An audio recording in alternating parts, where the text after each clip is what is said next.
Cocaine in my nose, got rose in my cup though. Started climbing my OG, got me locked in on cup though. Cocaine in my nose, got rose in my cup though. Started climbing my OG, got me locked in on cup though.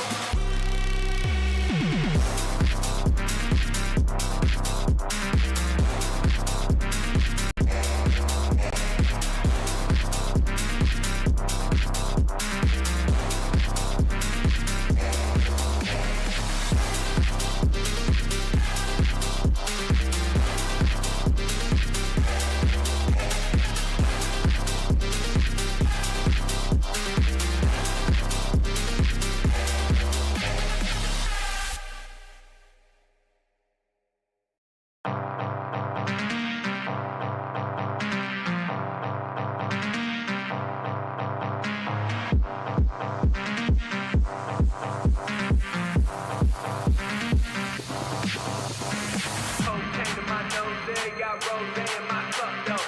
Started climbing my OG, got me locked in on cup though. Cocaine in my nose, got rose in my cup though. Started climbing my OG, got me locked in on cup though.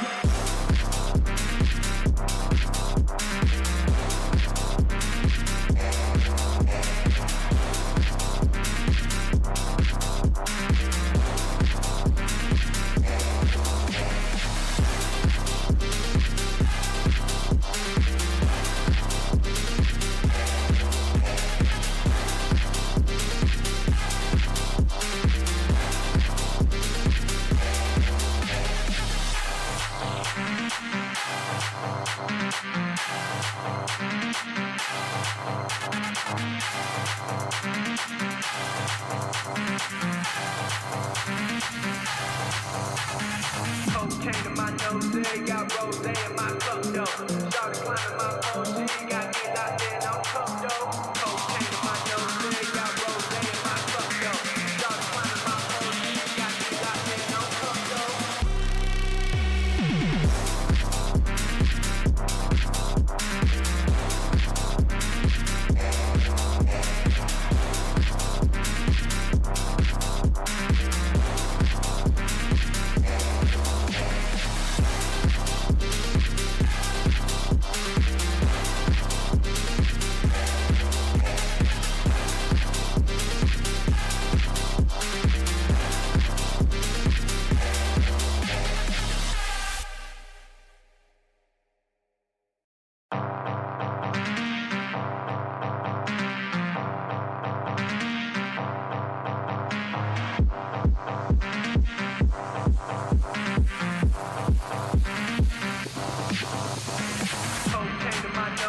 Got rose in my cup though. Started climbing my OG, got me locked in on cup though. Cocaine in my nose, got rose in my cup though. Started climbing my OG, got me locked in on cup though.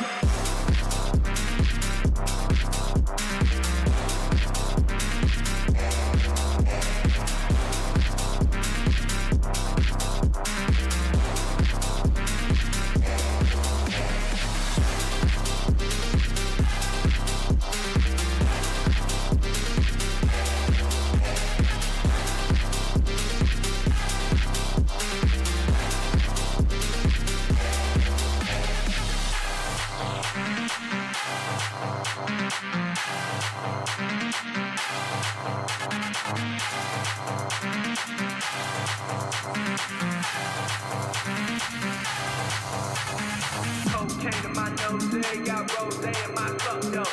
Started climbing my OG, got me locked in on cup though. Cocaine in my nose, got rose in my cup though.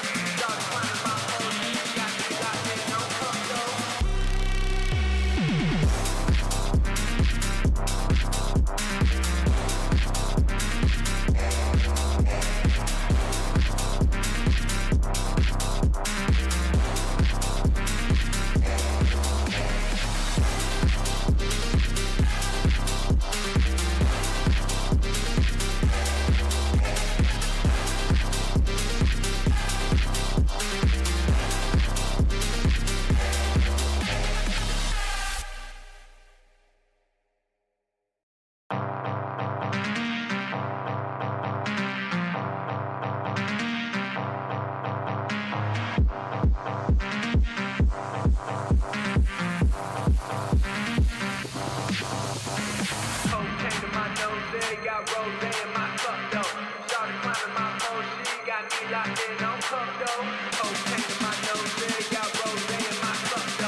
Cocaine in my nose, got rose in my cup, though. Started climbing my phone, she got me locked in on cup, though. Cocaine in my nose, got rose in my cup, though. Started climbing my phone, she got me locked in on cup, though.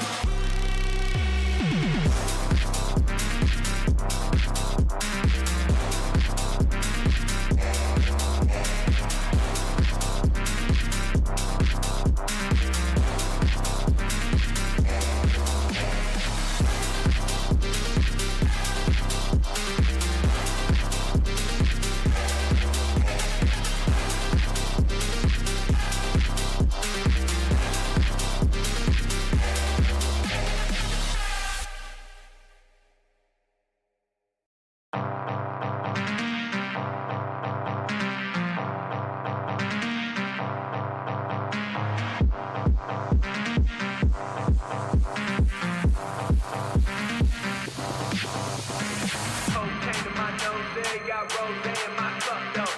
Started climbing my phone, she got me locked in on cup, though.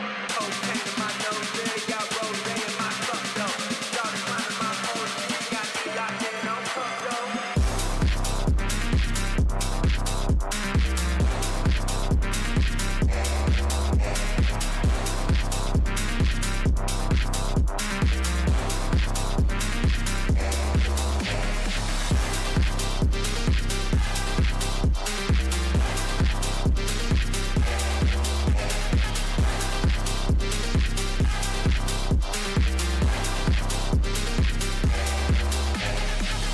got me locked in on cup, though.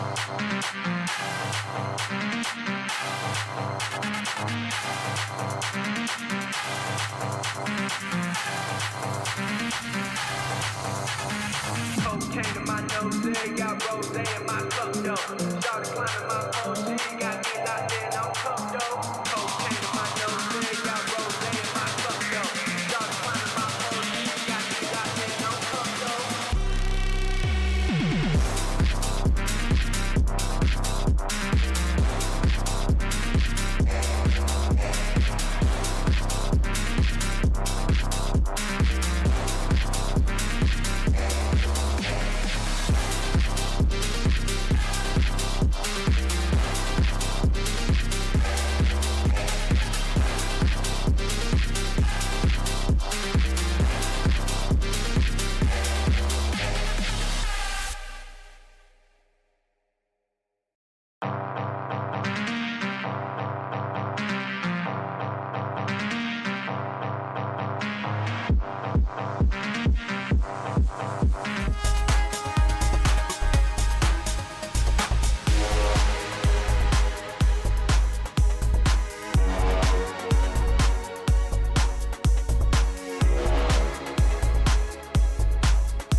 Well, good evening, everybody. It's a pleasure to be back. George Morgan here at your service. It's PSGL, it's Wednesday night, it's Spain tonight as well. Lots on the table, lots of battling. The title contest is still alive and kicking. And Jack, it's only taken us 10 rounds. We're on the 11th. It's all to play for.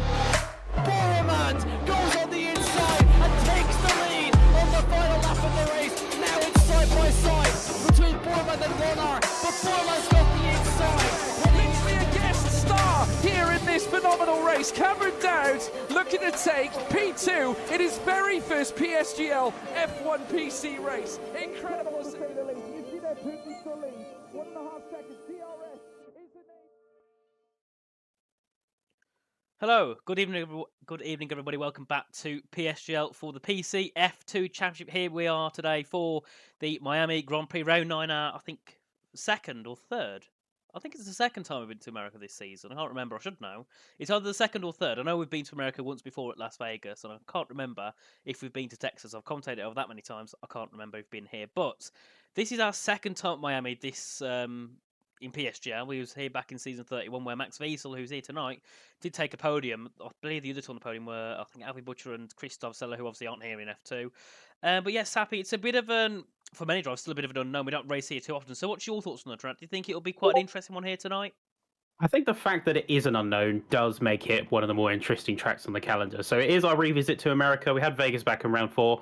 At least that's on the books. And yeah, now we're here, Miami, and I think it's going to be a really good race just because, as we say, it is a bit of an unknown. That means that drivers may not necessarily have had the race time to acclimatize themselves, not in the same way that we have a lot more traditional options on the calendar, like Silverstone, like Bahrain, like Hungaroring. You don't get that same amount of league time, and that does mean kind of when we see a new track introduced to the calendar, it's always a wild card. It is, yeah, and I think it's obviously it's not a brand new track, but it's a bit of a newer track. Many drivers here haven't really raced too much; they might have done once or twice the league race here on this game. So I think it is also nice to see what type of strategy drivers take, because it is yet again they're going to be testing things out possibly for future league races, and they're going to just be going for a bit of a gamble and seeing what works and seeing what doesn't. So I think, yeah, again, the strategic element will be interesting. I think the racing action here is very good because there's lots of corners you can go side by side, especially towards some of those high-speed braking zones, like to turn 16, turn 11. So I think we will see quite a lot of battling. But we're going to have a quick look at the standings. After last week, I said, oh, yeah, we're going to have a 31-point gap at the front because Tamas Gal won well. I said that, and I've jinxed it heavily. He didn't win because he got a 3-second penalty, I believe, for an incident with Keane going up on the exit turn 3. He run Keane off the road.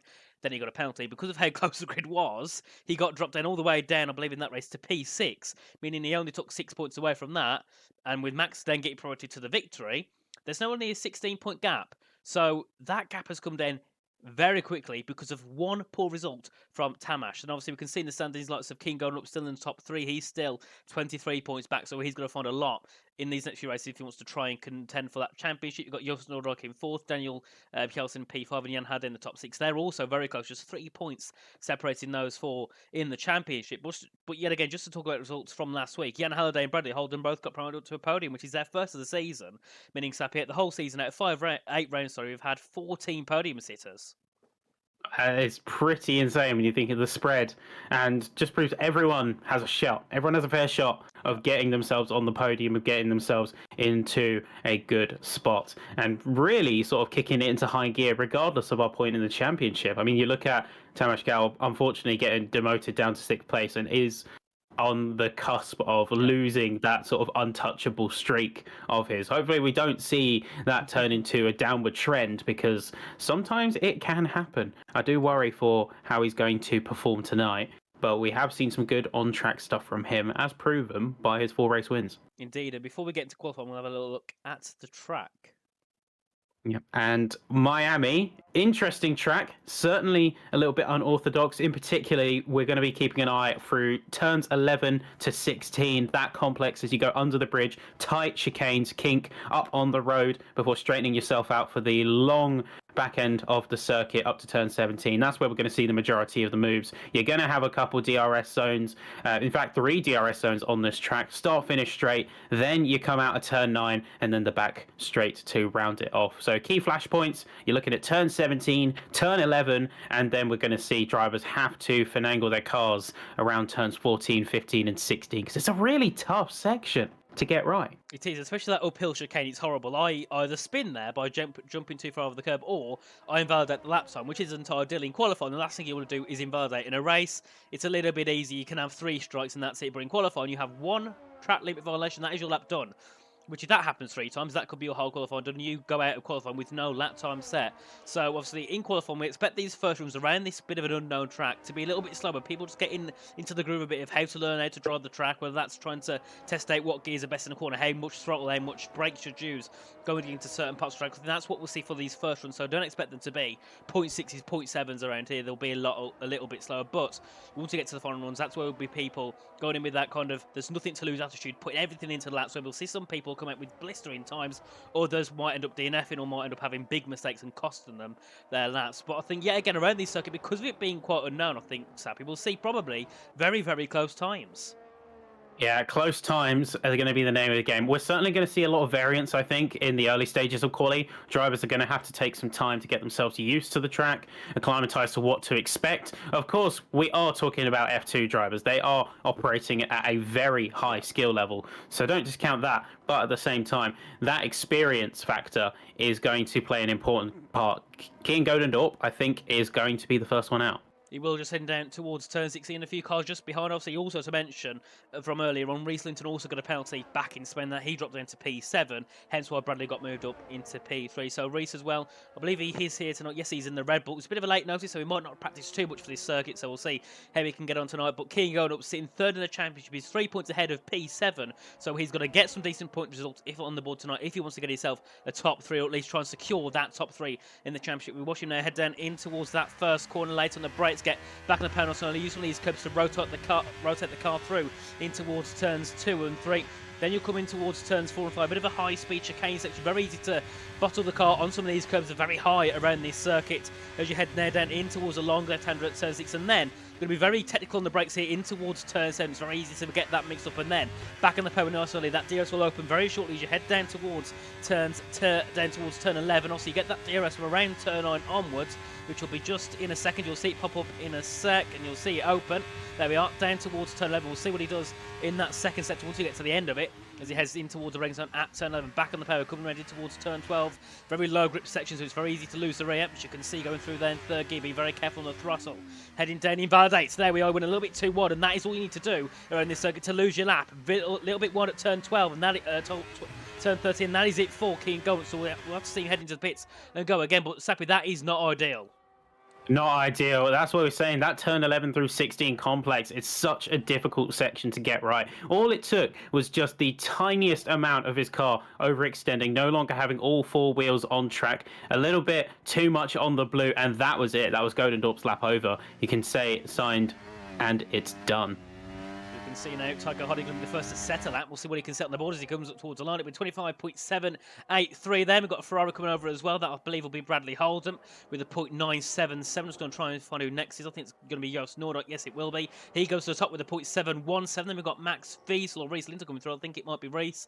It will, no, it won't. It'll be Max who's heading back into the pit. So Max Wiesel, our championship protagonist after Tamás Gál, won't be set to the lap time here at the first part of qualifying. Max Grosspointer into the top 4 with a .075. Then Phil McKee, he must have made a mistake because he's a second off. As Liam Stevens goes to the top with a 25.711, followed by Jerry Van Bussel into the top 4. Reese Linton, will see if he can set a decent time on the board. Legend Rosenberg also making a big mistake as Reese goes quickest by half tenth to Liam Stevens. Tamás Gál, championship leader, what can he do as he heads to the top? He goes into P5 with a 25.833, so 2/10 separating him and Reese Linton. Lukomsky up into the top 2, and we'll see as well Richard Jacobs only pop himself into P9. Ahead of them will be the next Ferrari of Daniel Koya, but coming through, very great laps there from the top 2. Really strong laps. I mean, we saw with Joost Noordijk and Liam Stevens, they were already setting a pretty good benchmark, just 6 milliseconds away from one another. And then Lukomsky and Linton just come in, say, you know what, let's lop another half tenth off that, will you? Be a gentleman. And then you see 0.660 and 0.653. Really good initial statements. We will see the times drop from the rest of the field because these are the first few laps. These are the feeler laps. They're getting comfortable with the track and the car, and we might see some big jumps from the rest of the field because we've still got quite a lot of qualifying to go. We have, and like we said before, it's not ideal for Tamás Gál to be in P7, but also not ideal for Max Wiesel. He's standing 17th, didn't get that first run he would have wanted. I believe he must have made a mistake or invalidated on that run. Kian Goldrup as well, he's in third in the championship. He's also not making a proper lap time on that first run, so not ideal for those 3 at all.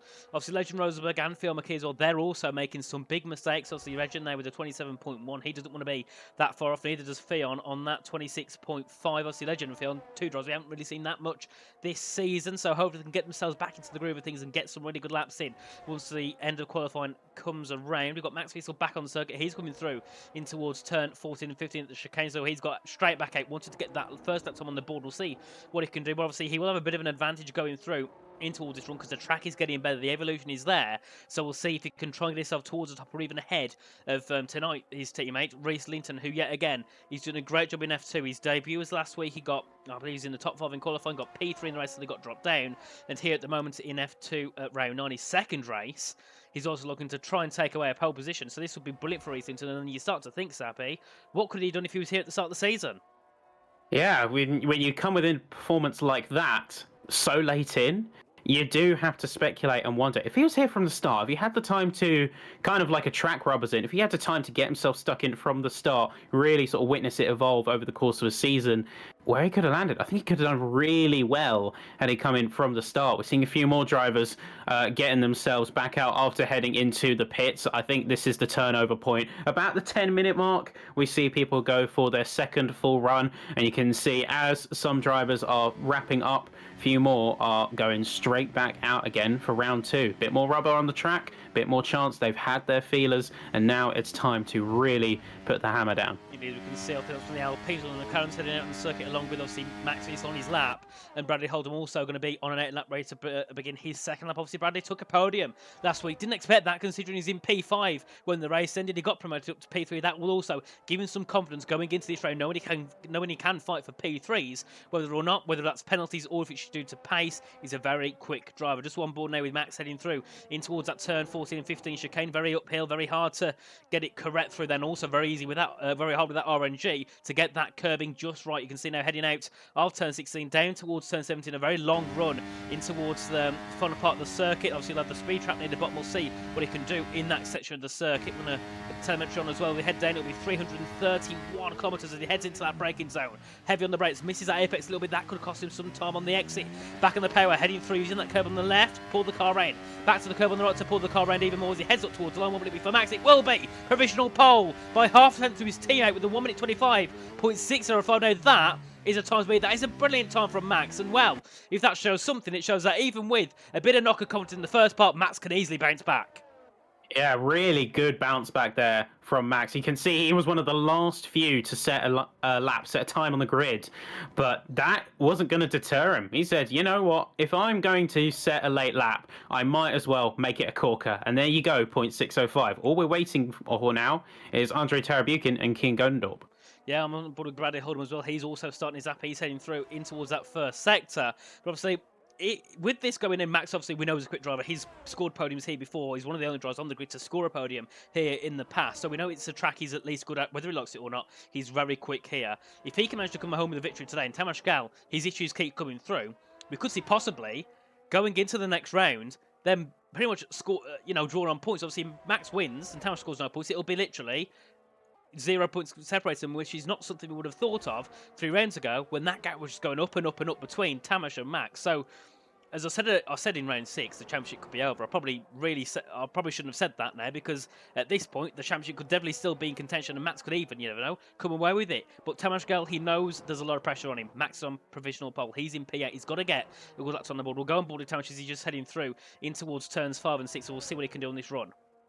I think the real secret here in Miami, at least, is mastering your brakes. It's not necessarily having the lateral grip, the downforce, or even just the drag. Having that mastered, it's all about the braking. Being able to trail your brakes, knowing the right amount of grip and the right amount of pressure to place on your front axle to get that turn in, to keep your car stable. Finding that balance is so difficult on this track, because keep in mind, there's not much in the way of vertical elevation, short for the small pass under the bridge. So you've got to absolutely lean into the car, have a bit of faith in it, and don't be afraid to trail the brakes a little bit, scrub some speed, but keep the nose tight. Yeah, very nice improvement there from Tamas in that middle sector, up by 0.3 of a second. That will put him on a 0.5 if he can get this lap knocked up at the end of the final sector. There's a few more cars coming through. That was Jan Halliday popping himself up into P7 to demote Tamas to 8th.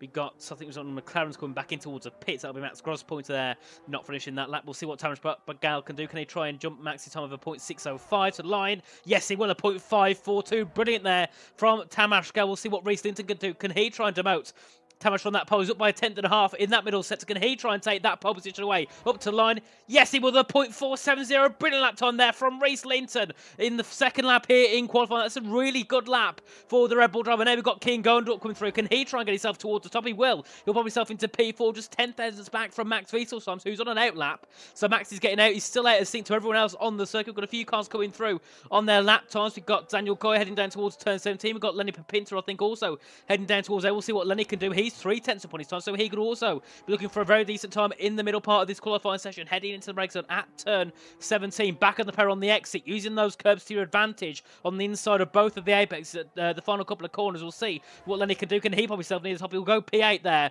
with a 0.778. Lost some time in that final set, which is not ideal at all. We've got Lukomsky also coming through. He's up by half a tenth. He's on a 0.660. Meaning if he can find that lap time at the end, he could pop himself up towards that top three to pop himself onto the second row. He's coming through, head to the final corner, up towards the line. What will it be for Lukomsky? It will be the top three. 2 thousandths quicker than Max Wiesers. Also, that's Jan Harday up into the top 6.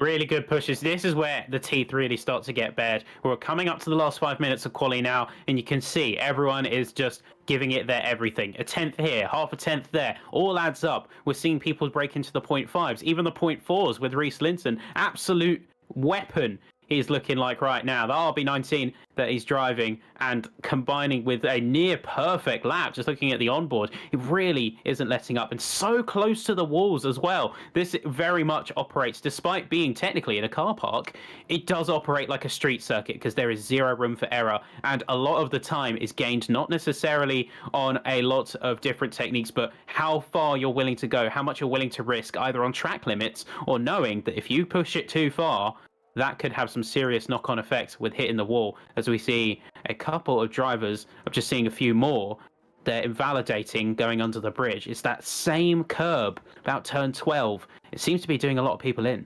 Yeah, and I think one thing we see at the start, throughout qualifying at this point, is what we see with a lot of races. There's like little groups. You can see the top two, they're in their own little bits. But then you can see P3 down to P6 all within a tenth.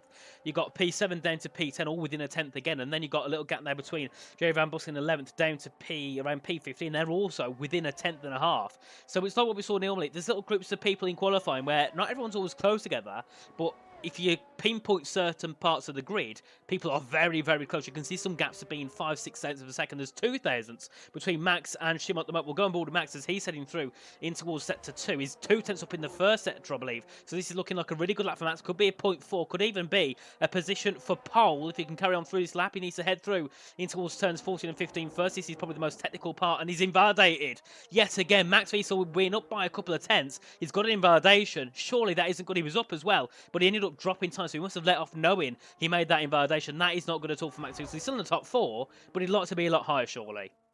You know he wants to be a lot higher. That's how hard he was pushing. And Bradley Holdham could be on a potential winner here if he can play his cards right, because he's been one who has kind of gone a bit offset to the cadence of the rest of the field. So you know he's going to have to absolutely rush back in the pits or have to make a very difficult judgment call as to whether this is his final lap or not. We're going to see coming up to last corner. He's committed to this lap. Is it going to be enough? Is this the right gamble? Let's see coming across the line now. It's 0.0330. And that is going to be putting him up to P6. Yeah, very nice lap time there from Bradley. Decent improvements on his lap. And then that is good enough, definitely, to try and contend a little bit more. If he can rush back into the pits, get himself onto a new set of tyres and get back out, this could be a very good strategy from Bradley here in qualifying. But then again, it depends if he can get back quick enough and get back out. So it'd be very close, I think, at this point here for Max. You can see he's rushing, trying to rush back to the pits. We've got a few cars out on their final out laps. We've got the 2 Hasses, Jost and Legend Rosenberg on their laps. We've got Tago Hardy, Kian Goendorp as well, heading out to circuit to get out that early, get that first banker in. That first out lap in. You can, push a little bit less and really nurse the tyres into some decent temperatures to then rush off on your lap and get a decent lap time in. We've got a few cars on a lap. I think Matt's Grospoint has let off his lap, so I think he might have got blocked at turn 1 because he was coming down to turn 1 on his lap as everyone else was heading out. So I think possibly that could have been a bit of a bad judgment call there from Max to go out onto circuit, a little bit off sync to everyone else. So he's also going to have to try and rush back unless he got enough fuel he can kind of ride with the rest of the pack and go again for one final run. We can't really see how long's after the session because of all the yellow flags, but I believe it's now about 2.5, 3 minutes. So, yeah, just about 2 minutes left on the clock. So everyone will get this one out lap in, and this is probably going to be the last laps of qualifying. Yeah, this is going to be the last laps. We have got 2 minutes right now until the end of the session. Gross Pointer did get an improvement, but yeah, I think they've just run out of time. They gambled everything on that last lap, and P12 is the best they can muster. So we're only going to see it go down from there. A couple other drivers to note. Tara Buchan is actually serving qualifying ban. That's why he hasn't entered. And there you go. He's just retired from the session.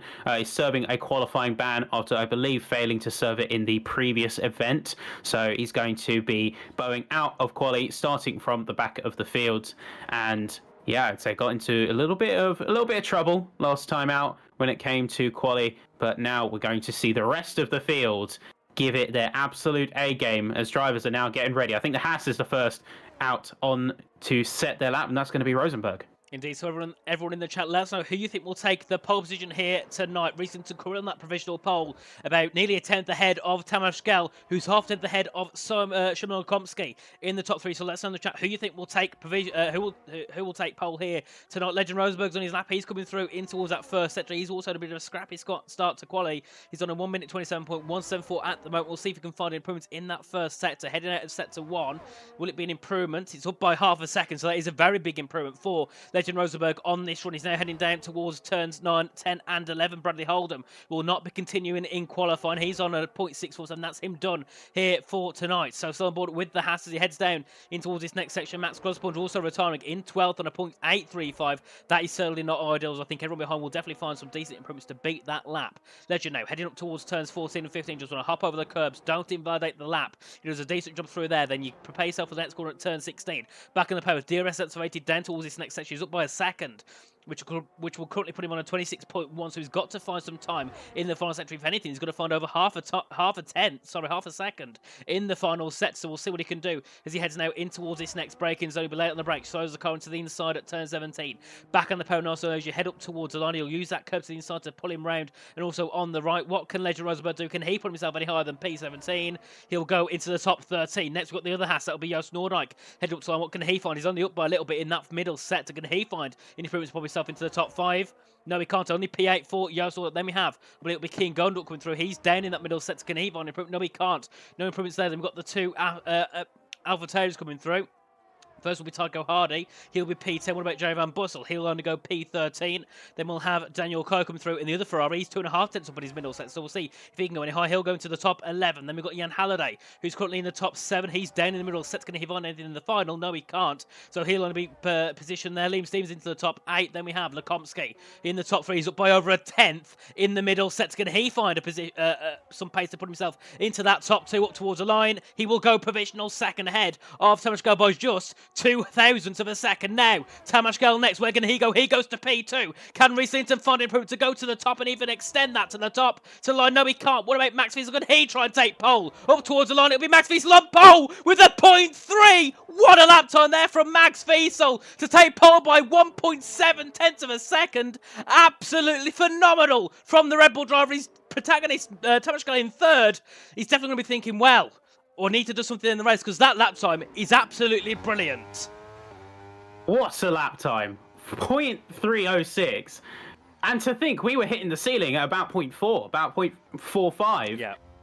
And wow, I mean, he's cooking in the whole kitchen. He's got his Michelin stars ready to go. He is. So it's a Red Bull 1-2 here for qualifying. Max Wiesel ahead of Rhys Linton. Then our championship leader, Tamas Gell, in the top 3 ahead of Shimon Lekomsky, King Gonduk, Bradley Holdham, Jan Halliday, Liam Stevens, Joost Noordijk, and Tycho Hardy rounding out the top 10. Then we have Daniel Koya, Lenny Papinta, Max Grosspunge, Jerry Van Bussel, Legend Rosenberg, Theo McKee, Richard Jacobs, and Andrei Trabukin rounding out the whole grid. And I believe, Sappy, we don't have a restart for once. I don't remember a penalty coming up to the top of my screen. No legal blocking. We are going to be jumping jumping straight into the race. Well, that is brilliant. We have been blessed. And we've got definitely a corker of a race coming up if qualifying's anything to go by. We have, and I want to. Well, that lap was just absolutely phenomenal, and I believe we're not having a restart. I just want to just double check, just in case. Oh, look at the weather. Oh, well, this. My weather monitors were correct. I was saving that. Okay. I was saving that for a bit. I was saving that. Well, full wet. There's no restart, so we're going straight into it. Well, Sappy, take it away.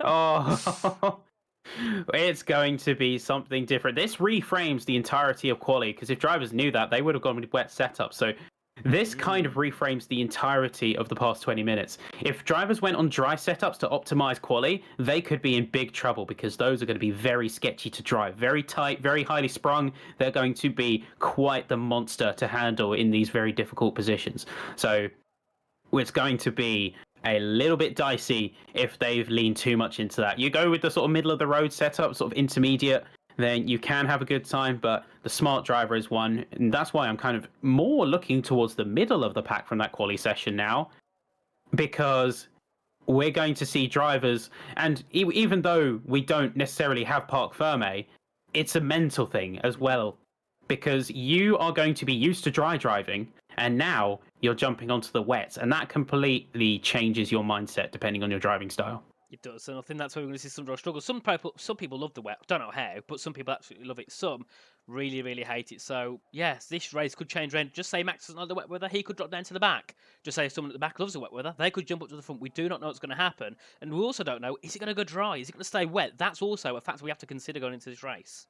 Well, it's certainly looking like a wet race through and through. According to my projections here, it's looking like we're going to see rain for the majority, if not the entirety, of the race. Pending safety cars, it's looking like a full wet one. So let's see what these drivers do, because the aggressive style of driving does not lend itself well to the wet conditions, because these cars have a biting point, at which point the car likes to lose the rear, start to spin, otherwise get a little bit out of control, a little bit dicey. If you're an aggressive driver who likes to push to that limit, wet driving is probably one of the most difficult challenges. And that's probably where, like you were saying, some people really enjoy the wet versus some people don't. Those who prefer a more stable setup, more rear loaded, they love the wet because it leans into that stability style of driving. Well, I've had a bit of information to say that it could dry up on lap 20 to 23. Someone's engineer would ask me if that's correct, and it is. Lap 20 to 23 we expect it to dry up. So the question is, do they stay out onto the inters or do they go straight to dries?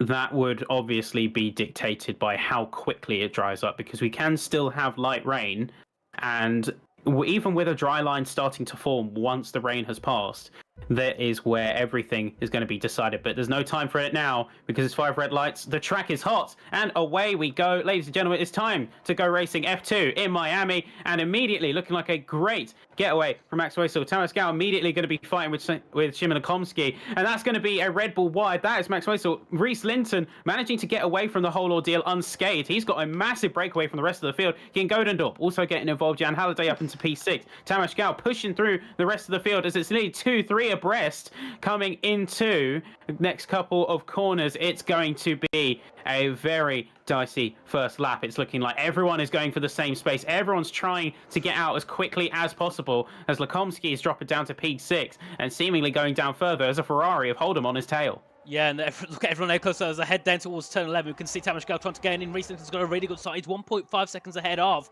the guy in second. They head down towards turn 11. Tamas Gal prepared to make a move. You can see further back also Jan Halliday, Szymon Lukomski looking to make it 3 wide in towards turn 11. Who will come out ahead of those guys? They go 3 wide in towards turn 12. Jan sent off the circuit. He comes back to the inside. They're still going to go 3 wide through in towards the chicane section. That will not work. Someone has to back out, and surely it will be. Lukomski back saves. Going to come back for it on Jan Halliday as they come through in towards turn 13. Bit of contact on Lukomski, hit the wall. He has a big slide. That lets Bradley Hold'em through as they head down towards turn 16. I think that was also Jan tapping the wall on the exit of turn 16. But like we can see Liam Stevens making a bit of a mistake, or at least trying to get ahead of someone down towards turn number 17. Lukomski getting into Bradley Hold'em. Further back, we've got Daniel Kaya fighting for P10 with Liam Stevens, and also Max Grospoint, who's in the middle of those, who's they head into the braking on who will come out ahead between those guys. You can see Max breaking there, but Daniel's got that inside line. He can try and tuck it back up, but he can't. Max now into the top 9 after a good start, but he's gone wide. That's going to allow some other drivers to try and come back through towards the final couple of corners. Kaya up the inside, back to the outside for the final corner, down towards turn 1,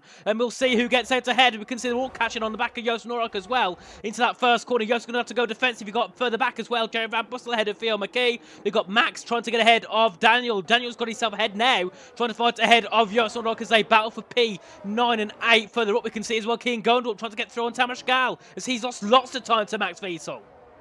A lot of elbows are out right now, and you're looking at everyone just trying to get those positions because they know that in a race like this, all they need is some clean air and a bit of a breakaway. Once they've got that, as you can see with Linton and Max Wiesel to an extent, you can just completely run away from the race. So the likes of Lekomsky, Jasnodijk, Kuya, they're getting frustrated in their positions right now because they want to be in some clean air and they just can't get it. Even to the point with, as we saw with the McLaren earlier, it almost ended in disaster as they head into the wall. Nearly 3 wide as Bradley Holden, big slide coming out of the sort of second primary straight, and Jan Halliday is going to be putting on a challenge. He will through towards turn 14. Jan gets himself ahead of Bradley. Simulkomsky also looking to try and battle a little bit behind. Can he try and find a moving towards turn 16? No, he can't. A little bit too further back for now, but he's got a lot of pace in that McLaren. But you can see the differentiation of setups in somewhat.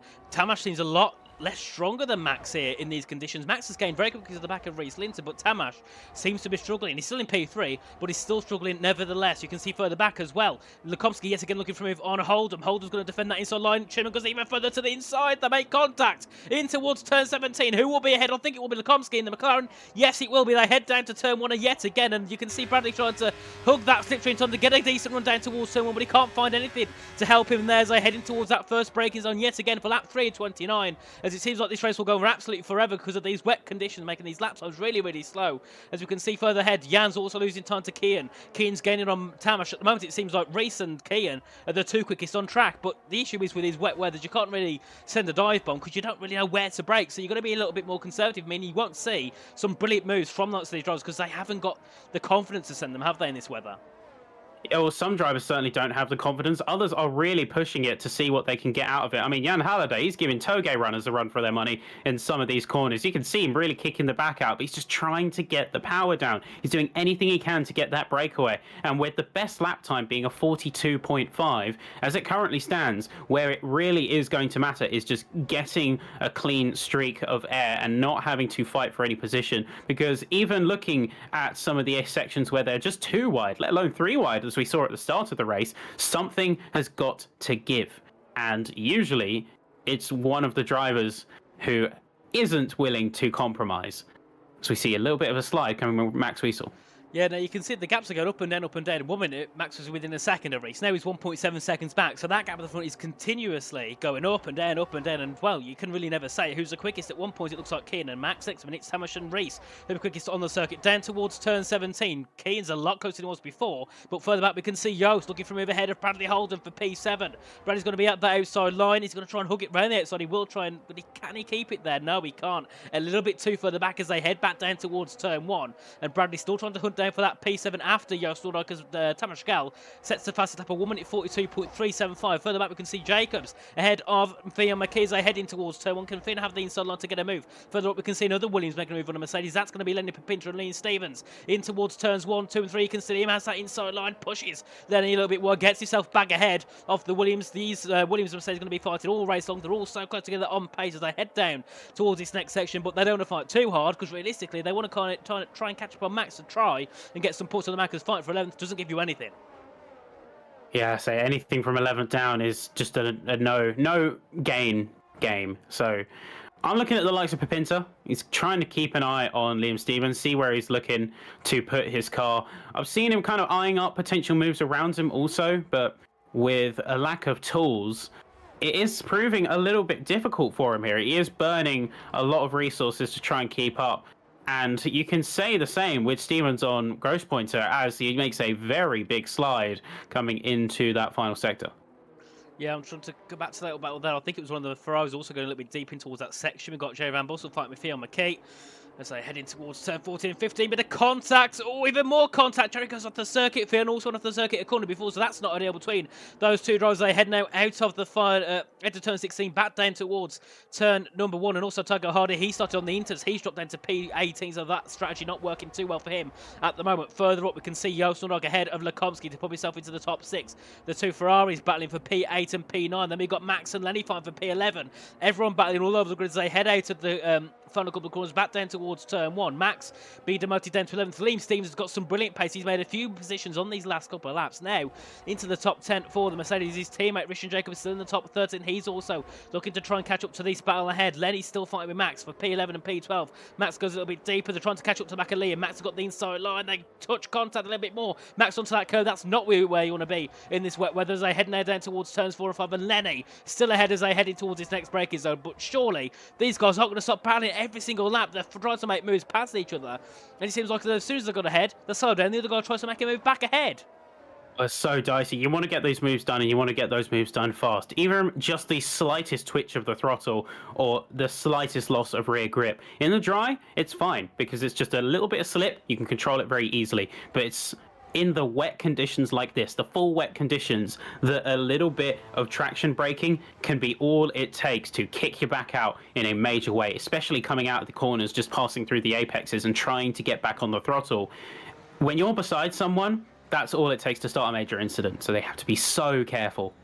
It does, but look at that gap between the top two. 2.1 seconds separating the two Red Bulls. Reese Linton ahead of Max Reese. Remember, this is Reese's second race here in F2. Last week in Spain before the penalty, he got P3 now. He's looking to try and take victory in a very wet-ridden Miami Grand Prix, so he's performing brilliantly so far in this F2 season. But now Tamas Pascal, the closest to Max he's ever been so far, can he try and make a move in towards turn 17 to the inside? Is he going to send it to the inside? No, he backs out, completely backs out from Max, so not keen to make an overtake there in towards turn 17. Kian also arriving on the scene, trying to catch up to the back of Tamas Pascal, trying to make something work of Tamas lifting off, but he can't do anything there. But still, that gap between Reese and Max now come down by nearly a second, so it's constantly up and down as this race comes on. And Jost Nordijk into the pits, along with Bradley Holdham. Now they pitting for a new wing, or are they trying to go for a set of intermediate tyres? It's intermediates for Jost and Bradley. Now, will this happy work out, do you think? I think they're trying to take a bit of a gamble. Like, it's still looking like it's heavy rain, but at the same time, visually, it seems like the rain isn't coming on as strong as it once was. So a few drivers are going on to the inters. We haven't seen much luck so far. I mean, look at Tycho Hardy. He started on the inters, and he's currently bottom of the grid. So I'm very curious to see how this pans out now that we're coming into the sort of mid-game of the race here.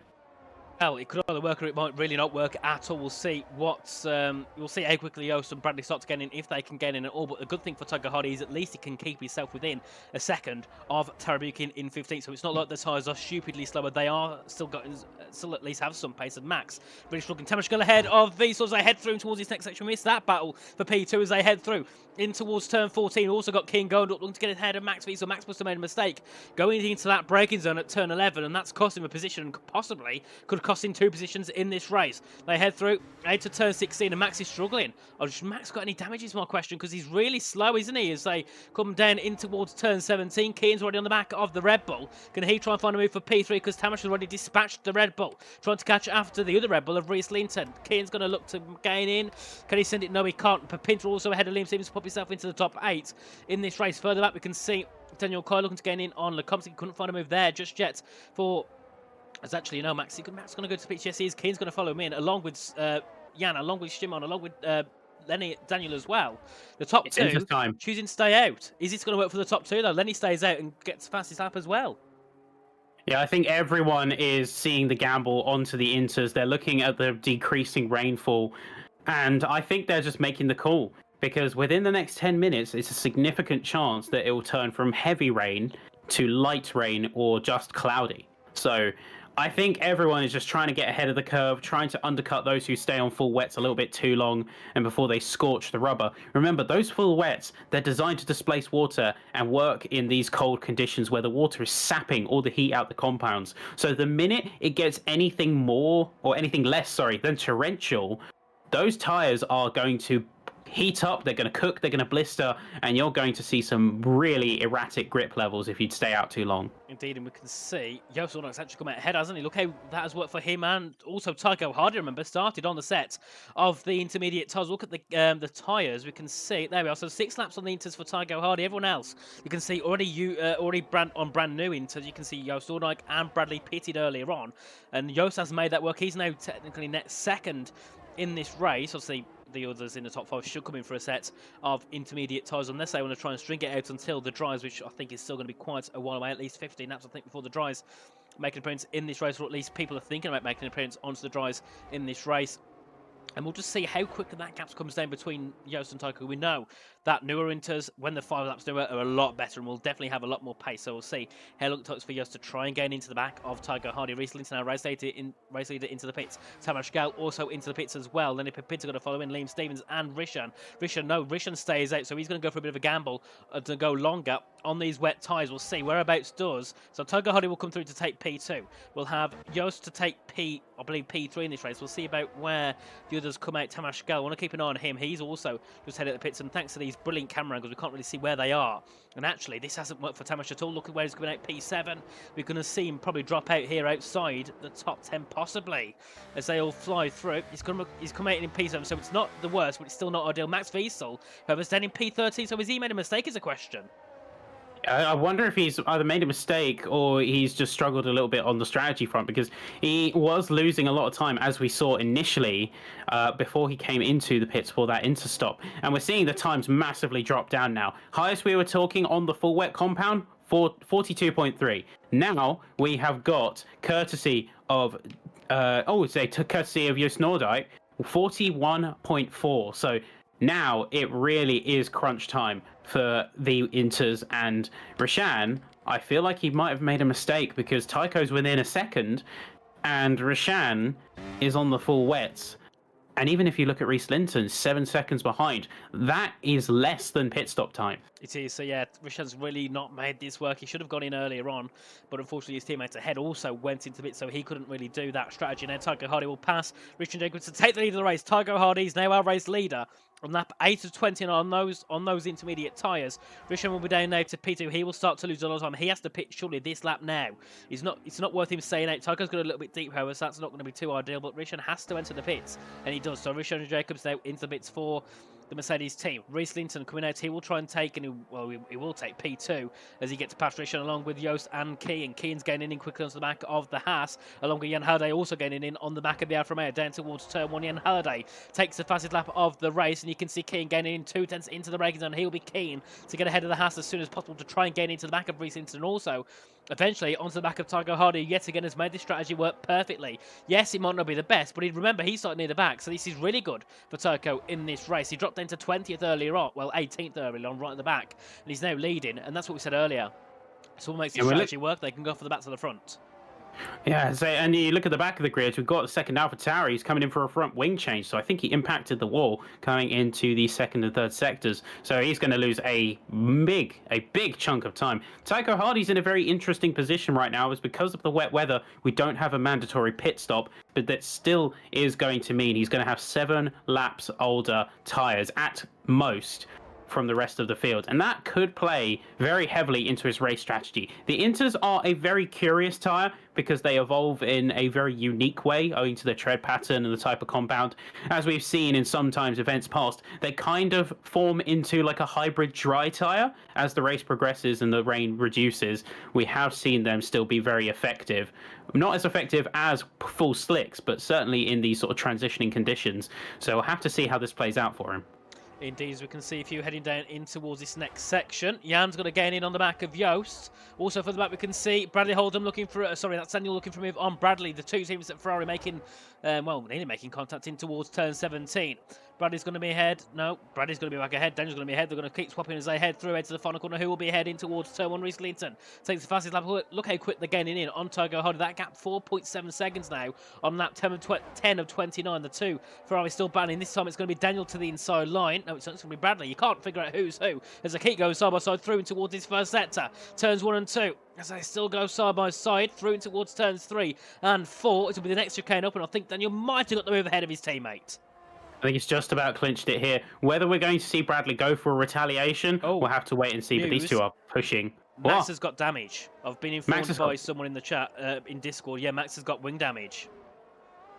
Oh, no, that changes things. Nothing was coming up on telemetry, so maybe he's not got that enabled to us at the comms box. But that does change his strategy. Wing damage, he's not repairable. It's not front wing. No. So he is going to be in serious trouble. I think it's just the fact it's that little, it's not visible in the front wing, but it's still, it's still going to affect him, especially in the way it affects you even more. So I think Max will be hoping for a safety car, won't he, at this point? If he can get a safety car to come out, he can then get that new front wing on, then try and push. Because, he's quick. He took pole by a 10th and a half. He's had some really good pace so far. But obviously being out at the points now, that isn't good. It's good for Tamas Gal, though. Tamas, even though he's in P6, he can still extend that gap at the top of the championship. So Max needs something now in these next few laps to make something work. Look how much he's dropping off the back of Liam Stevens. That gap 5 tenths. It was a 10th earlier on, so he's really losing time to the back of those guys. We can see Max Grossporter also looking to gain in quickly on the back of Max Wiesel. So this is not good at all for second place man in the championship, back to the front. We're watching Jan Halliday, who's gaining quickly on the back of Joost Noordijk. You can see those one lap older tyres for Joost is still going to cost him some time because Jan's already on the back of him. Obviously, King going up to dispatch Joost on the past lap. Rishan Jacobs overtakes Andre Tobikin for P14. Lenny Papinta takes the fastest lap. Lenny's really showing some pace in these wet conditions. He's possibly could be one who we never know contended for a top 5 as the race gets on. If he continues that pace, he's got better tyres than a lot of those in the top 10, meaning he will be in a very good position through as they obviously eventually could pit onto a set of dries. We know the rain, it's still getting slower and slower. I could definitely see it drying up and going to dry soon. Yeah, we'll have to wait and see because there's one thing for it to stop raining, but it's another thing for the track to dry up entirely. We're already seeing the dry line start to form to the point where the inters are viable, as we've seen, because the fastest lap has already crossed that 140 barrier. We're in the 139s now. Jan Halliday and Joost Noordijk are going to be battling it out, heading down into turn 11 here. It is going to be a game of chicken to an extent. Jan Halliday absolutely nailing the corner, though. He's put it straight on the apex. The Haas couldn't really do anything. Look for a move on the inside, realised I think it was a little bit too risky, and then couldn't fully commit to it. And he's kind of stuck behind that Aston Martin till at least turn 17 now. And it's to see what Reece Linton could do. That gap 1.2 seconds as they enter down towards turn 17. Now, Reece is going to make a move ahead of Tycho, but if Tycho defends heavily, because of course he will easily win the race, Reece has got to back off and think, right, make it when the move's, you know, easy. Don't make it hard. Just wait for the move to appear. Don't send it. Don't push people. Otherwise, that could cost him the race. It could cost also Tycho the race. So they've got to be careful. And actually, Tycho is into the pits. Yeah, I think he's making that judgment call now that he's lost enough pace to the rest of the field that even with a good starting tyre, he has to make that assessment. And the track position, for as good as it is, it's not going to be worth the net time loss. And that's the difficult thing when you're trying to balance strategy. Having a race engineer, of course, will help with that. But certainly a lot of drivers have to weigh it up for themselves, being in the car, whether the pace differential, whether the drivability of the car is worth the track position. And if it's not, that's your time to go. Indeed, and with obviously Tycho being on these brand new inters, he'll be a lot quicker than those ahead. So we could see Tycho yet again try and launch back through the field, and then by the time it goes dry, he can be in the top 10 and pit onto a set of new tyres, onto the slicks, and then be looking for possibly, maybe even a podium. You never know what Tycho can do. We know he's been quick because he obviously led the race for quite a while ahead of Reece Linton. Then we've got Jan Halliday looking for P2 ahead of Keane going up to the inside line, and you can see as well, Jan's got such brilliant pace in these wet conditions. He could also be a contender for the victory here tonight as they head through in towards turn 12. He's got some brilliant pace, but staying in P5 has made moves ahead of Joost and Kian on these past couple of laps. Has dispatched both of them pretty much already as they head through in towards turns 14 and 15. All Jan's got to be careful now of doing, he's making a mistake and also making sure he doesn't get any time penalties. We know it's quite easy to do around here with that track limits, down at, especially down at turns 14, 15, and also down at turn 11 if you go too deep. Jan needs to make sure he doesn't get those violations. He doesn't want to be put under pressure. He can't really go wide as Finn McKee. Talking about penalties, gets one. He's got a 3-second penalty. He's sending P17, so it doesn't really affect his race too much anyways. Lenny Papinta makes a move into P7 ahead of Daniel Kaya. Lenny also, as we said before, he could also be looking to contend for a victory. He's really, really quick, isn't he, on these brand new inters? Or at least newer inters. They say the newer inters are certainly going to play a factor, but this is what we were saying about the wet weather sometimes bringing out the best in drivers, really making them come alive. Because Jan Halliday tied with Noordijk and with Papinta for most moves gained. They're +5 relative to their start position. And yeah, Jan Halliday, he's really just demonstrating a really strong pace. He's really putting the measure out on the rest of the field right now. Godendorp is keeping good tabs on him, and he's not necessarily dropping back. But at the same time, that Aston Martin has proven that when it comes to certainly corner entry, Jan Halliday's got it on lock compared to the rest of the field right now. He has, yeah. You can see he's starting to close in that gap between Reece Linton and himself. He's going to increase that gap between himself and King, going up now to over 0.6 of a second as they head down towards turn 11. And Jerry Van Bossel also taking the fastest lap of the race. He's down in P18, so he's right at the back of the field. So he's obviously also going to be on better tyres as he's pitted a lot later than some of the others. So it's still not a good race for the two in the AlphaTauri. Obviously, Tycho's got it. He could make something work, but it's going to be difficult because he's going to fight through the whole field and they're going to battle as hard as they can to keep positions ahead. So Tycho, you can see, getting one move ahead of Legend Rosebud to pop himself into P15. He's just Noordijk gets a 5-second penalty for extended track limits. So what has happened? There's a question. Has he missed a chicane and gone straight on? Oh, that is going to be certainly a death knell for his race effort. But yeah, no, he did what many of us do at Miami. He overextended coming out and heading into the chicane under the bridge. Just overextended that little bit much. And that was the third warning he needed to get a penalty slapped on him, and immediately you can see the drop in confidence, how it's shaken him just in the way that he's driving a little bit, and Tamas Gal passing him is not going to help matters. It's not, and you can see Tamas now into the top 4, takes the fastest lap as well to go with it. You can see the track's getting drier and drier. 38.769 for the Alpine, and even better now for Tamas. He's got a 3.5, 4 second gap to the lead. He's got a 5/10 gap to the top 3. Tamas could still be on for a podium. Tygo Hardy goes fastest with a 38.3. That's a 10th quicker than what Tamas Gal did, but Max Wiesel's still out of the points. This is really good for Tamas Gal. We can see as well Max Grossport looking to gain in on the back of the other Max, who's ahead of him as they head in towards turn number 4 and 5. You can see trying to pressure on the Red Bull. Can't find a move through there, but he's a lot quicker. Max that damage is going to be losing a lot of time, especially in the corners. Jerry Van Bussel now takes the fastest lap. The track is drying up very quickly, only by half a tenth of the lap, but eventually that will come down to seconds. And once it comes to seconds, that's when you start to think, right, is it time for dries? Is it time to, maybe stick it out long on the inters? That's a decision the drivers have got to take, and they've got to then make those gambles.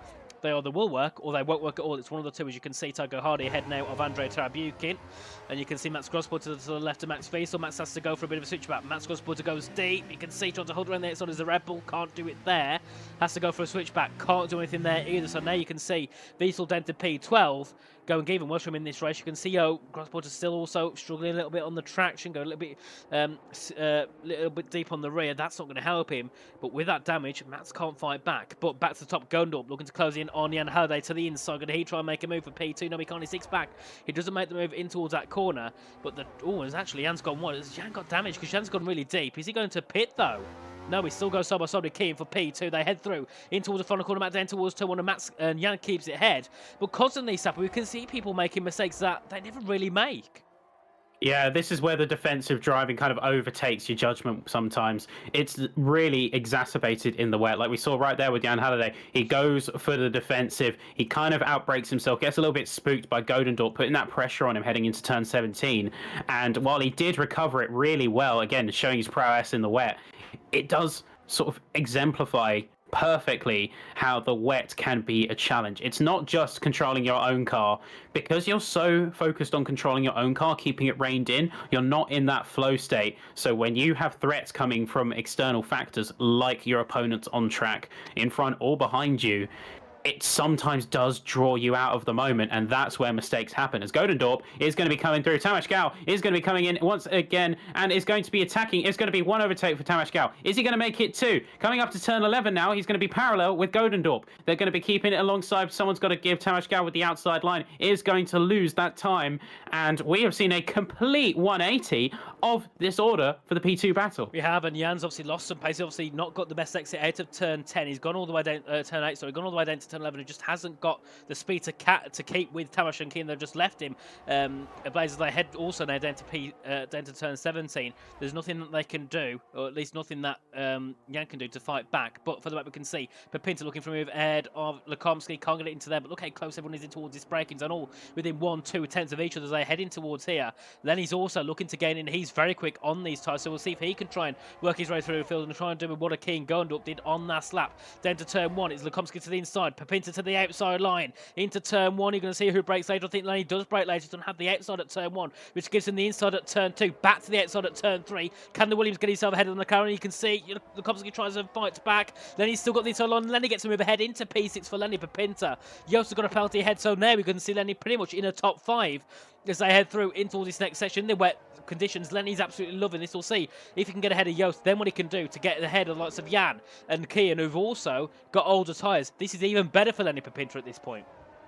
Yeah, Pepinta's really making the most out of this race today. Lekomsky couldn't really keep the move because you saw into turn 3, he did have the inside, but that was the problem. The curbs and mounting the curbs lost him too much speed for him to continue that challenge, so he did have to concede it to Pepinta. But he's doing a really fine job here of just keeping that steady pressure on. All of them are when they're attacking or defending, so massive credit to the entire grid. But Pepinta's not done yet. Pepinta is coming and he's going to be launching an attack on Yost very soon. Keep an eye on this one. Indeed, you can see that gap 3/10 as they head through in towards turn 16. Further ahead, that gap between the top two is 5.2 seconds. Bradley Hold'em gets a 3-second penalty. That's not ideal for his race whatsoever, considering earlier on he's having a nice battle with Liam Stevens for P9. Now he's going to be looking to try and get himself at least some points in his race. So Lenny Papinta makes a move ahead of Yost Nordijk down towards turn 17. Papinta is absolutely on fire as they head in towards his next braking zone. Papinta nearly hitting the back of Halliday in towards turn 17. That's not ideal for Papinta, nor is it ideal for Jan Halliday. Getting a bit of a scare from the Williams from the rear. Back down towards turn 1. Yet again, Tiger Hardy makes a move ahead of Max Fiesel, probably himself into P11. Remember, he started in 10th position. If he can get himself at least ahead of Bradley Hold'em, he'll be on an upward scale no matter what. After pitting Max is going to fight back though. Down to turn 1, gets the position ahead of Tycho. Tycho yet again sends it into turn 1. They make a bit of contact. Max keeps itself ahead, but you can see Tycho battling inside at turns 3. He will be ahead. I think it will be Tycho. Yes, it will. Tycho Hardy gets that move ahead of Max Fiesel. Now, Max Grosspoint looking to get ahead of the Red Bull. He can't find it in towards turns 4 and 5, but you can see Max wasn't going to give it that move, even though he's got damage. He's still going to fight as hard as he can to those behind and ahead. And I've really got to give credit to Max here. Just the amount he is fighting and not willing to give it up. Even if he has got damage, that's not going to stop him from putting on the best race he can, given the conditions. He is down in P12, so he's out of the points paying positions, and that's not going to serve him well in the resurgence to the championship. But dang if he's not giving it a good fight on the way down. He might as well fight it. He knows he's got nothing else to do, so might as well fight for the move. You can see Max Grosspoint's going to be to the outside of the Red Bull. Bit of contact, even more contact, heading to the braking zone. You can see Grosspoint to the inside. It's a little bit pushed off track there by Wiesel. They're heading towards turns 14 and 15, well, through 13, then into 14 and 15 now.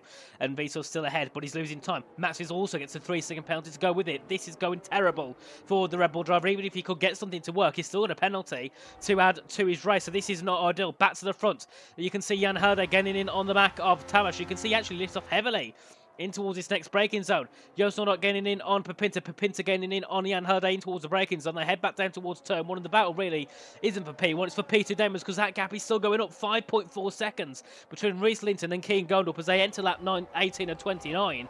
And the rain, yet again, still... I think the rain's pretty much stopped, hasn't it, in some parts of the track? Yeah, the rain is very, very light at this point. It is still coming down, but it is nowhere near the intensity that it once used to be. And I wouldn't be surprised if it ceased entirely in the next few laps. We had a couple of the engineers, as you said earlier, predicting that between laps 20 and 23, the rain is officially going to stop falling. But the question is now, is that going to be enough to warrant a dry tyre swap? I don't think it is, personally. If that's the predicted time frame, by the time that the track is drying to the point where softs or even mediums are viable, you're looking at maybe 1 to 2 laps of mileage. It's just not worth the time sink. I think it depends how quick the track dries up, doesn't it, as well? If the track dries up very quickly, within 2 laps of it starting to dry, I think possibly we could see those drivers go into a set of dries. If not, and it goes still into towards the end and it's still light rain off, so I don't think we'll see anyone pick. We might see one person pick to try and make something work, because we can see Tygo Hardy ahead of Liam Stevens going around the outside at turn 12 and 13. Tygo Hardy's making this strategy work. He's got 6-lap tyres, so 5-lap newer than all those in the top 8.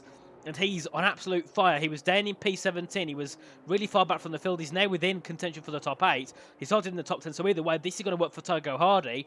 You could also see him trying to fight for a possible podium in this race. Only Pinter looking to gain in on the back end. Hardy, someone's had an incident.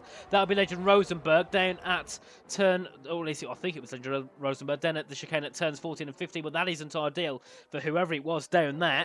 Lenny Pinter into the top 4. He's now going to try and chase down Tamas Gal. So these two both together at race course. I don't think they'll fight too hard. I think if Lady's quicker, he'll try and make a move, but I don't think we'll see them go tooth and nail too much, as I don't want to make any positions lose for either of them. Tygo Hardy takes the fastest lap of 37.6. That's, I think, nearly a second quicker than the previous fastest lap, so we know the track's getting drier, we know the track's getting better, and the rain looks like it's pretty much stopped. Yeah, it's very, very close. I really am sort of eager to see how Tycho Hardy manages the rest of this race, because if the track dries up, he could be in a bit of trouble. But if it stays in this sort of interim, in this light rain to where the inters are still the most viable tyre, he could have potentially played a perfect strategy. Going so much later and starting on the inters means that he's in a very, very good position. He's optimized the tyre strategy to where he's got the freshest tyres by a very large margin. And that could play out very advantageously, especially if the others see a big fall off in pace. As we can see, Papin's looking to get in on the back of Tamas Gal as they head through in towards turns 14 and 15. We'll see if Pinter can try and make a move. He's a lot quicker than Tamash at this point. You can see able to take better lines. The rain, I think, has stopped, hasn't it, Dan? Yeah, the rain's pretty much stopped at turn 16, so we could see the track try to dry up in the next 3 or 4 laps. But Pinter's gaining in on Gal. Can he try and make a move in towards this next braking zone? I don't think he's going to be close enough, but he will start to close in. Tygo Hardy also getting into the back of Daniel Coy. That gap 1.3 seconds. It was over 2.5 seconds last lap. So you can see Tygo's a lot quicker than those ahead.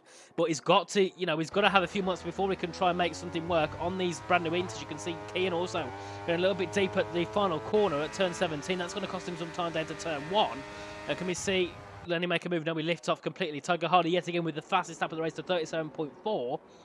Well, with the rain stopped, the rain has stopped. 2-3 laps, you think, before the drives arrive? I think we're going to see, lap 23 is when we're going to see drivers really have to consider if the drives are viable. I think a soft run from lap 23 to 29 could see some big impacts if the track dries up fast enough. And you can see Legend and Jerry into the pits already. Softs for Legend. Will it be softs for Jerry as well? I believe it will be. Surely it will be in this race as they head into the pits. Legend's going to head out the pits and Jerry's going to follow him. Is it going to be dries? Yes, it will be. It'll be softs for Jerry Van Bussel in this race. So we'll see what they can do from being that far back on the grid. But back to the battle at the front. It's closing in. We've got Jan Herde and Jonas Nordijk also still on the scene. But look at it. The track is pretty much dry in some parts as they head through up in towards this uphill chicane. So I think we might see. The thing is for Reese, he's got a 6-second gap. So if he, just say he went a lap too early or a lap too late, he's still going to have the lead, I think, because of how big the gap is between him and Kean. So, Reese is in a decent position and he can kind of choose when to pit. Those there between P10 all the way down, P2, sorry, all the way down to P9, they can't really afford that. They've got to take a gamble on the best lap to pit. If they lose one lap, that's it. That could be them all the way down to the points. Well, I wouldn't even say that they really have a choice in the matter because they've kind of got to follow the cadence of the leader to respect. If you've got to make a pit stop, usually the leader is your benchmark. But that being said, we're seeing the exact inverse of that because everyone bar Reese is heading in. So we're seeing a massive jump. Liam Stevens is the only other driver to stay out. Max. Cross pointer hit the back of Max Wiesel. He's retired in the pits because he hit the back and that was it. And for him, he got some wing damage. He went a little bit too late into the pits. But look at this. We've got mediums and softs being used here. Mediums and softs. I wonder if they're worried about tyre degradation and maybe cooking them a little bit too hard. But you have still got some wet patches that you can use to cool the tyres down. So I'm very, very interested to see what the rationale is behind the medium. Yeah, and we'll see what Liam Stevens can do. Obviously, he stayed out an extra lap. His teammate, I think, Rishon went into the pits. Yes, he did. He's heading out the pits in P14. So we'll see what can Liam Stevens make of this here in this race. He's got a tyre and gaps are key, and the track is still wet. So obviously, they will still lose some time on these brand new softs and mediums. So we'll see. Can this work for Liam? Max has left. He's going to be not finishing this race, unfortunately for Max Gross Pointer, of course, in the McLaren. Further back, we can see Jan Herde trying to gain in on the back of Tamash Gal for P5 at the front still.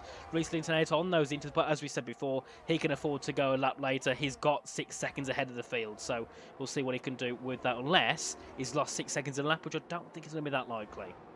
I really doubt that. And I think, to be honest, he knows that this time is the time to call him. We're seeing pretty low tyre temperatures. These tyres are designed to work about to a 20 to 25 degrees lower than the slicks. So for reference, you're looking at anywhere from 90 to 100 degrees. I think that's fair to say.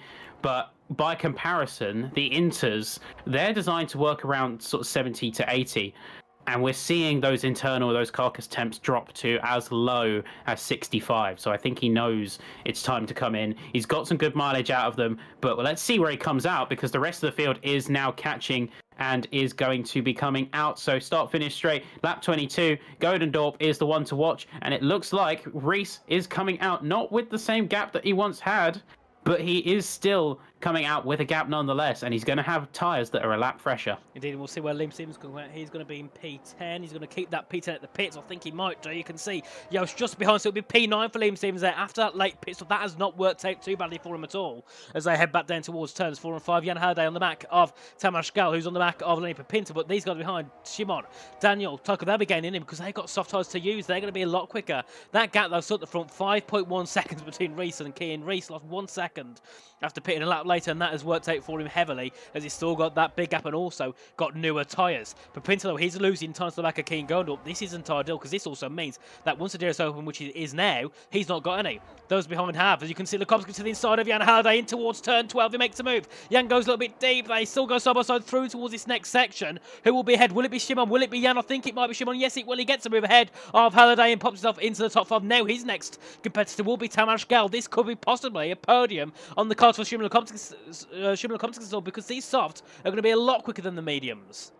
I'm questioning how viable the softs are in terms of longevity compared to the medium, because that's what the medium runners are banking on right now. I don't know what the soft tire degradation is like, what the optimum operating window is for these tires. Fionn McKee's going to be hit with another 3 seconds, and that's going to be insult to injury for him. But you look at the likes of Shimon, he's catching up to Tamás, and he's doing so very quickly. These softs are proving really dominant as the track has dried up, and they're not going to be stressed with temperature because the ambient temps and the track surface temps are still going to be low from the rain. Indeed, as you can see now, the track is pretty much dry. The DRS obviously got open last lap, so they've got that advantage to use them down towards that break zone in turns 12 and turn 16, and also I believe you also get a bit down towards turn number 1. Do you get DRS down towards number 1? Yes, you do. It completely blanked me. I forgot that there's 3 DRS zones on this track, not 2. As you can see them heading through out of turn 8, back down towards turn 12. It's going to be Lenny Pepinta leading this train for P3 ahead of Tamás, Shimon Lukomsky, Jan Halliday, and, well, that's it in this train. Togo Hardy's going to be catching in shortly, but he's also got Daniel Kaya on the back of him, along with Joost Noordijk, who's gaining in for P7 ahead of Daniel Kaya. You can see you've got a lot of top speed heading down to this next braking zone. Tamás Gál takes P3 ahead of Pepinta, so heading to the braking zone at turn 12. And I'm also keen to see what Max Fiesel can do. Did he fix his front wing is a question. I don't know if he did. Let's say heading to his next braking zone. I don't know if he has. He's certainly showing pace again, but he's also cooked his battery. So he's less than 10%, which means he's losing engine power, and he's going to have to recover that fast because Bradley Holdham is breathing right down his neck. He's indeed, so we'll see what happens between those two. If Max can try and get himself into the second of Liam, seems that would be ideal for him, but we'll see if he can do so. He's not going to this occasion, I don't think, so he won't get DRS down towards turn 17 this time. Maybe he can next time around. We can see as well. Joost to the inside of Daniel Kaya into the break zone at turn number 17. Can he make the move ahead for P8? He'll go to the inside. He will take the move for P8. You can see, though, Daniel's going to hold it on the outside. Can't do so there. Back down to turn 1 they go. Then back to the front we can see. Pepinta gaining in on the back of Tamás Gál in towards the break zone at turn 1. Pepinta lifts off. We can see as well, Lukom's going to start to gain in. But realistically, I'm surprised that Shimon isn't gaining in as quick as I thought he would. I thought he'd already be past Lenny and Tamás by now, and he's still behind as they headed in towards turn 1. I think it's a very difficult situation right now for the soft runners. They're a blessing and a curse. On the one hand, you have these tyres who are extremely grippy, but on the other hand, it requires them being at the ideal operating window. From the readouts, at least that I'm seeing, they're struggling to get them up to top temps. And it looks like Fionn, after the penalties, is going to retire in the pit lane. Yeah, big shame for Fionn McKee, not going to finish this Miami Grand Prix. Battle for P3 still evolves. Lenny Pepinta ahead of Tamás Gál way before the DRS even opened by it looks as they head in towards its next corner. We can see Lukomsky also gaining in. We can see Joost Noordijk overtaking Tycho Hardy in towards turn number 12 as well to make a move for P7. You can see Daniel Kaya also gaining in on the back of the AlphaTauri for P8 as well. Tycho, either way, will be on an improvement on where he qualified. He qualified P10, he's running P8. So even though he went for a bit of a disconventional strategy, it didn't really look like it was going to work. I'd say it's easily worked for him as Max Fiesel gets another 3-second penalty. Last thing you really need is in this situation. He's already had a difficult time. It's gone from bad to worse for him with that being tacked on. And now I think it's just damage control. I don't know what his play is with the rest of this race. I don't really know what he'll be able to get out of it, considering how condensed the field is. You're not going to make any real impacts unless he jumps to, say, P6. So I'm kind of worried whether he's going to push or if he's just going to sort of concede down in 12. Indeed, you can see the fastest lap constantly coming down, the track getting drier and drier per lap. 31.4 is fast lap so far by Bradley Holdham, who's in the top 11. We'll see if anyone can try and take that fastest lap away as they all heading towards turn 1. We can see Jan Halliday getting in on the back of the Komsky. It seems the Komsky's tyres aren't really where he would have thought they would have been, because Joost also isn't getting in on Jan Halliday either, so maybe the softs aren't at the prime position at the moment. You can see Pepinta also looking to gain into the back of King Gondorp. So yeah, I don't think the softs really, apart from Reese Linton, were really the part to play, because they're starting to lose some time now to the rest of the field. Yeah, and again, this sort of comes back to the softs versus the mediums and how much they can lean into the pace with the current temperatures they're facing. looking at it more and more, it looks like mediums have been a good play still, because you don't have the same peak grip, but at the same time, the softs can't necessarily reach it. So the medium runners have just got effectively a durability boost. They have, and you can see also Liam Stevens ahead of Daniel Kai to put himself into the top 9. Yet again, Liam having a really good race here in F2 in the top 9, so going to get points here for Mercedes. Rishan Jacobs still pointless this season. Ryan Redding hasn't managed to get a point. This is a big shame for Rishan, and also with that penalty and being 7 seconds back, I can't see that happening anytime soon either. So Rishan, really unfortunate season here in F2. Hopefully in the next few races he can try and get himself some points. Back to the top 3, we can see Tamas Gal ahead on Pinto Tiger Hardy, back ahead of Joost Noordijk in towards turn 17. Those two will keep swapping lap after lap to just to kind of, obviously, if you got that DRS, you don't really want to be sitting behind, because eventually lots of Liam and Daniel will catch up and eventually be like, well, you're not going to make an overtake, I will. They keep trading blows and trying to go for these same spots and moves and going back and forth. I wonder if one of them is trying to set up a rhythm to where they're going to come out top come lap 29. They may not be able to confirm the position and have it in good confidence, but at least if they can set it up so that they swing and take it at the last moment with no kind of recourse from their opponent, that's the secondary strategy that they could maybe employ. Yeah, well, we'll see if it works at the end. Obviously, I'm sure people will try and set themselves up to have that DRS on the final run down to turn 12. Tamas Gal, that's Daniel Pepin, passing Tamas Gal down towards turns 12 yet again. And Lekomsky can't really find a way to gain back. Jan Hade, however, also is starting to lose time on the back of Lekomsky. So those two not really got any pace to fight with Tamas and Lenny. We can see as well, yet again, Tiger Hardy pass on Joost Noordijk. Liam Stevens getting involved as well to get himself through, possibly a position he's gaining in. Liam's got some brilliant pace on these soft tyres. He did tap the back of Joost in towards that corner there at turn 14 and 15 at the chicane. He's going to head through towards turn 16. Can he try and make a move down towards turn 17? You can see them all trying to whip it the way, trying to not give each other slipstreaming towards this next position. We can see Joost gaining into Tiger Hardy. Liam also getting into the back of Joost. You can see now to the outside, back to the inside for Liam. He's going to try and make it 3 wide into turn 17. Who will be ahead? Will it be Liam? Will it be Joost into the breakers? And it will be Joost ahead of Liam, ahead of Tiger. Tiger going to try and hang it on the outside. Couldn't do so there. He's going to be stuck back down in P9. He's going to have to try and pull along with the Mercedes down towards turn 1, but he's not going to really get a move down towards that corner. Back further again, we can see that's going to be Bradley Holden looking for a move. Jan Halliday gets a 3-second penalty. That's not ideal for his race whatsoever, but he has got a 3-second gap to the top 7, so he can still try and catch himself a top 6 here in this race. But Lenny Papinta has got a nearly a 1-second gap to Kian Gondorp. Yeah, and that's really what he needs to look at, and whether he's going to continue to push further up. He's got about 3 laps to do it, 2.5 by this stage, but he has got the pace. He's shown he's got the pace, and he's pulled out all the stops with a really good performance in this session. So Miami looking to be a very strong one for the Williams, and he's looking like he's hungry as he's dropping that now to less than a second, which means he's going to open himself up for DRS. But Szymon Lekomsky potentially going on the inside, down in P5, you can see something's cooking there. We'll see if we can try and gain in more. Jan's also on the back of the McLaren as well. You can see that drop-off is probably going to hit very shortly for the soft runs. You can see that gap between Lenny and Kian.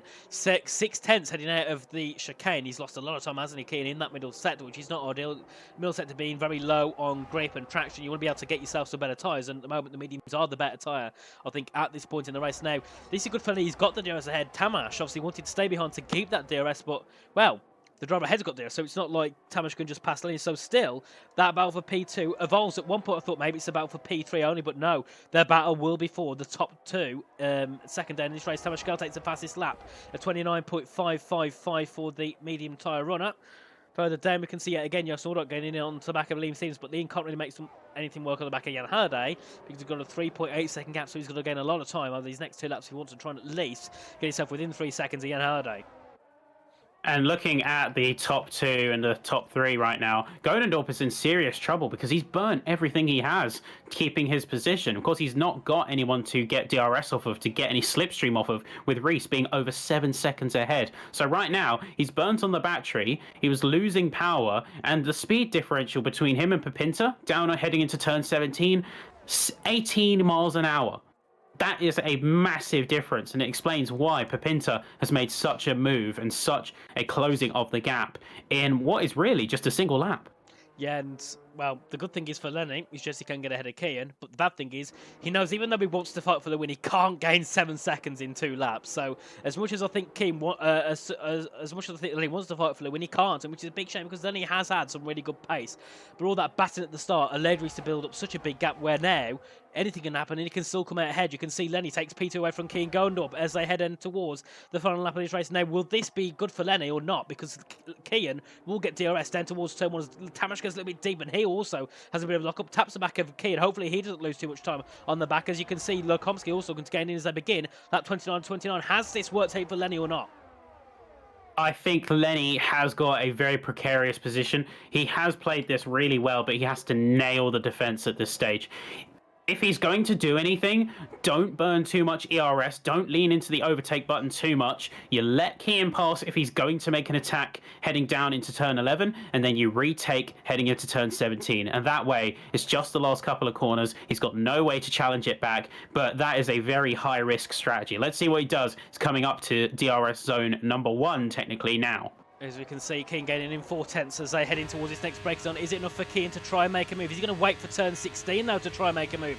So they head in the break zone, doesn't make it there. Lokomsky getting in on Tamash Gal. Can Lokomsky make a move to the inside? He will go to the inside of the Alpine. But Tamash tries to defend. He also goes to the inside of Keane, and he takes out the Afro. They head through in towards turn 12. A bit of contact between Tamash and Simon as they head through now in towards turn 30. It's going to be Shimon to the inside. He gets the move done ahead of Tamash Gal. Caught Tamash a little bit napping through there, so Tamash Gal down to P5 in this race. Will they have one more DRS down towards turn 17? Keane's got an 8/10 gap though. He's going to not be able to catch up to Lenny in time. But we're going to go back to the front. We can see Reese Linton heading into the breakers, and what a race this has been. He's started first. He's going to be, well, sorry, second, sorry. He's going to be having a brilliant race. He'll come home through the final quarter. 7 seconds gap to Lenny Papinta. It'll be Reese Linton who wins here in Miami to make his first win of the season. And we can see, so look at this. You've got a Lokomsky looking for a move ahead of Keane going up through the final quarter. It won't be a move made. It'll be Lenny in P2, Keane in P3, headers Lokomsky, Tamashgal, and also Jan Halliday. With that penalty, he's going to drop down to P6, and well, a couple more laps more, that could have been Jan outside of the top 6 because Joost gained him very quickly on those last few laps to get himself just within 5/10 with that penalty of Jan Halliday. But what a race that was at the end. It was brilliant between those second down to P6, but Tamash Gal, he'll be angry with that because he was on for a P3. Unfortunately, he comes home P5. Yes, it's still going to be points gained ahead of Max Wiesel, but it's not what it could have been. And the reality of it is, like, Shimon barely got away with that. I saw coming out of turn 17, he got a big tap on the rear from Tamash Gal, nearly completely went 180, but managed just about to catch it before confirming the P4. So really good job of them catching him there. Maybe, say, a little bit of aggression starting to come out because they knew it was the last lap, 1 second to last lap. They were already starting to get the teeth out, but great stuff to be had. Great job from Lenny Papinta in particular. Really big surge and amazing result to jump as far ahead as he did. Indeed, yeah. Lenny started down in the, I think it was in P12 at the start of this race. He moves up to P2. Brilliant race for the Williams driver at the moment. Obviously, he's part of race clutch, but he's in the Williams here for F2. And we'll see shortly the final classification of this race. And, well, Rieslington, nothing could stop him. He takes the victory there by 7.2 seconds to Lenny Papinta in second. And Keane going up yet again with another podium this season to make it his 4th podium, with it being his 4th. Third place still can't get any higher than 3rd. Can Keane going up in this championship? We can see Shimon Lokomsky with a decent effort to come home P4. Tamash Gal 3rd down to 5th, not ideal. Then Jan Hade in P6, Joost Noordijk in P7, Liam Stevens in the top 8, Tiger Hardy in P9, and Daniel Kaya in the top 10. All points going to those 10 drivers. Then we have Bradley Holder in P11 after a podium last time. It couldn't come home with a podium here tonight, or couldn't even come home with points here tonight. Max Wiesel on pole, got damage. He will finish in P12. No points for Max Wiesel. He could have definitely benefited off it today. Richard Jacobs in P13, Jerry Van Bussel P14, Andrei Tervik in the top 15, Ledger Roseberg 16th, Theon in 17th, and Matt Grosspunter obviously also making a DNF along with Theo McKee. But it was a brilliant race, wasn't it? Especially towards the end. Anything could have happened between P2 to P6, but it was Lenny after starting P12 to come home in the top 2. And I think really what helped Lenny was those inters, that stint on the inters. He was absolutely flying, wasn't he? Yeah, and he really nailed, I think he nailed the strategy.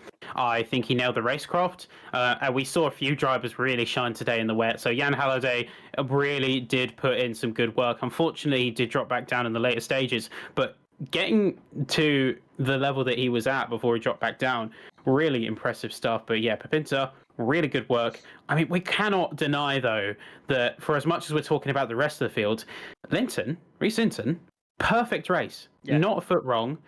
Absolutely smashed it. Got the breakaway as early as he could. And even with a slight variation on the strategy early on and taking a couple of laps difference to the rest of the field, maybe putting at him a bit of a disadvantage, he still made it work and still made it work really well. Indeed, we'll see if we can get the few drives for an interview. Obviously, with Reece Linton and I think with with Reece Linton having a podium this season, that now makes it 15 podiums out of 28 drivers in 9 races, which is absolutely mental. And well, King Goendorp will now match the amount of podiums with the leaders, and that's a shame for him, isn't it? Because he's about 30 points back off Tamara Schkal, but he's got the exact same amount of podiums. So he'll be very in order that, won't he? This is obviously took a third back in Qatar, took a third in I think that's Austria, took a third as well in Monza, now taking third here in Miami. We'll see if we can get a chat from any of the top three. It would be nice to get an interview from them. I'm just going to wait to see if anyone wants to pop into the interview room. We'll pop ourselves on the interview chat so we can have a look if anyone's in there. But obviously, going into the final 2 rounds being in Britain and Bahrain, I think still we've got 2 brilliant races to end it off.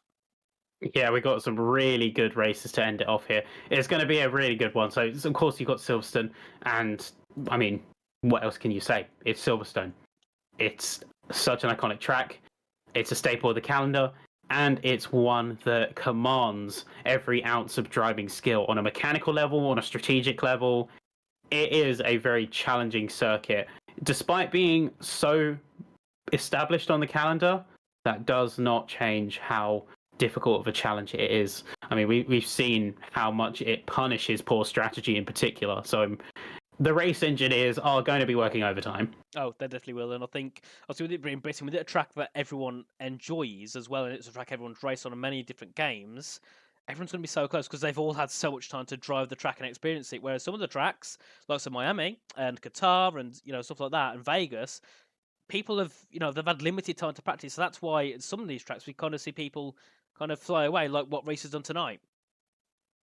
Yeah, and he had the opportunity. He got the clean breakaway. I think a big part of it was so many other drivers fighting, particularly around the P3 and the P7 space we saw early on. There was massive fighting around those bubbles. What with the likes of the Ferraris, the Alphas, like the Goendorp, and the battle that was raging on in the mid pack. There was just so much going on that Reece managed to get that clean breakaway. Mm-hmm. So as well as getting knuckled down, effectively going time trial mode, he just didn't have the extra variables to worry about, which, like we were saying earlier, you kind of break out of your flow state. You don't have the ability to focus as well when you're dealing with all of that. And he did, and it shows. Indeed, and well, unfortunately, for the first time this season, we don't have an interviewee to join us, so we will not have any interviews after the Miami Grand Prix. Obviously, we've still got 2 races left to go in this season, obviously, as we've already spoke about Britain and Bahrain. Well, that's all from us tonight. Anything from you, Sappy, before we end off? I'll see you in Silverstone. It's going to be a good one. It's going to be great fun, and we are going to see some spicy battles for a few different places in the championship, because I think after standings and after a few stewards reviews, which I know are going to be coming through with a little bit of the contact from Miami, tensions are going to be high. It's the penultimate race. Indeed. So thank you yet again, everyone, for joining in the chat, everyone, and we'll be back next week. So have a good one and good night.